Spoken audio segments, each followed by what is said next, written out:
And he says, in my talk, in my response, I said, where he said in his talk that there should not be any violence. No religion teaches violence, etc. I said that yes, no religion teaches violence, but sometimes violence may have to be used to let peace prevail, which is there in all the religions. And I quoted Hindu scriptures, Quran, etc. as a last resort. And I give the example that a father is going to be kind. If the son wants to jump from the 9-story building, 9-story house, he may tell him, don't jump. But if he wants to jump, he may have to get physical. He may have to shout at him, he may even have to slap him. But the father is going to be kind, violent, so that it is beneficial for the other person. So when he came, he said that people sometimes compassionate and they don't realize while being compassionate, they harm the other person.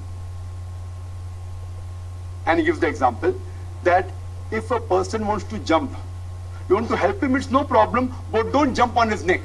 If you jump on his neck, you may kill him. No, this is kutarka. Illogical. I said that the father may slap him. Where does I say the father will jump on his neck? The father doesn't have to jump on his neck. But the father may have to use little bit violence. You have to shout at him, verbal violence. You have to slap him, physical violence. He slaps him, which is a small loss to prevent him from dying. But he goes out of the way and says, you don't have to jump on his neck. Who said you have to jump on his neck? Slapping is not jumping on the neck. So by giving this example, there is kutarka, what he says. Illogical. And further, in his response, in his rebuttal, he gives the example that once there was a conference of doctors discussing on pain, and they discussed for hours and hours together. Then an elderly man comes and hits them. He says, now do you get pain? Now you have experienced pain. Talking for several hours on pain is useless. You have to experience pain. So it sounds very logical, but kutarka. Illogical. Why? I'll give you the reason. The doctors have gathered there for pain. What? Not to experience pain, to solve the problem of pain.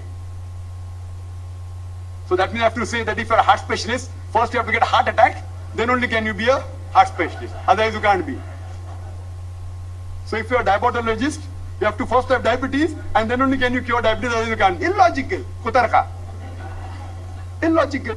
Fine. If someone who's a medical doctor, heart specialist, and if he has a heart attack, fine, he may be able to experience the pain, maybe realize that's fine, there's nothing wrong. But not that he has to have a heart attack to cure heart attack.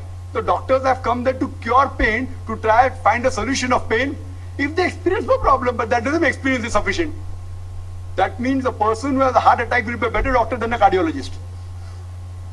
That means the patient who has a heart attack should say, now I experience pain, what doctor will do to me? What the doctor does, he does research. He tries and finds out what is the cause. He tries and finds the solution. If you can experience, fine. I'm not against it. But to say experience is a must. Experience is not the only thing. It is one thing which may help you. But the main thing is trying to research. Because doctors have gathered for finding a solution to the problem.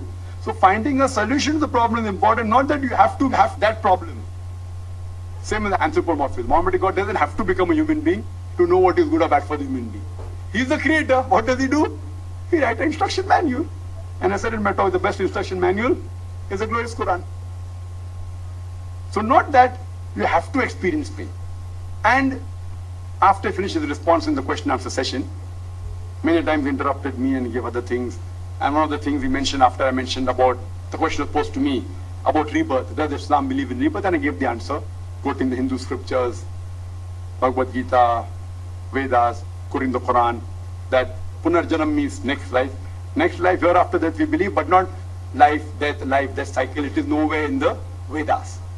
He comes after I finish my answer and says that I would like to reply to the previous question. And he says that today science has advanced and we have known that consciousness can be there, and indirectly telling that science has thermodynamics, etc. I am a medical doctor. In no medical book have I ever read about next life, about death, birth. Which science book is talking? There may be hypotheses. There are many hypotheses like that in the scientific world, and many theories. That doesn't mean we have to agree with it. If it is a scientific fact, in every medical book it would have been mentioned there that there is birth, death, rebirth.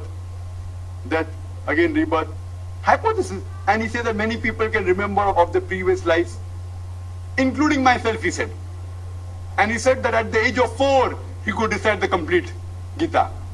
At the age of 4, if he could recite complete Gita, why didn't he do it in the talk? I'm quoting the references. I don't say that I'm reborn in this world.